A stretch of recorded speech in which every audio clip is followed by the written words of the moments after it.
Thank you ಚಂದ್ರ. ಯಾಕೆ ಮಾವ? ನಾನು ನಿನ್ನ ದ್ವೇಷಿಸಿದ್ರು ಕೂಡ ನೀನ್ ಮಾತ್ರ ನನಗೆ ಬರೀ ಪ್ರೀತಿನೇ ತೋರಿಸಿದ್ಯಾ.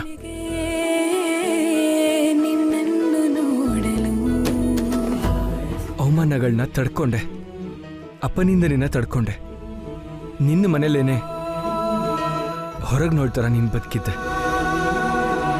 ಅಶೋಕವನದಲ್ಲಿದ್ದ ಸೀತೆ ಥರ ನಿನ್ನ ಸ್ಟೋರ್ ರೂಮ್ನಲ್ಲಿ ಒಬ್ಬಂಟಿಯಾಗಿದ್ಕೊಂಡು ಒಂದು ಥರ ವನವಾಸನೆ ಅನುಭವಿಸ್ದೆ. ಈ ಕಷ್ಟಗಳನ್ನೆಲ್ಲ ಅನುಭವಿಸಿದ್ದು ನನಗೋಸ್ಕರನೇ ಅಲ್ವಾ ಚಂದ್ರ? ಹೌದು ಮಾವ, ನಿನ್ ಪ್ರೀತಿ ಏನು ಅಂತ ನಂಗೆ ಗೊತ್ತು. ಈ ಕೋಪ, ದ್ವೇಷ, ಅವಮಾನ, ಆರೋಪಗಳು ಅದೆಲ್ಲನೂ ತಾತ್ಕಾಲಿಕ ಅಂತಾನೂ ಗೊತ್ತು.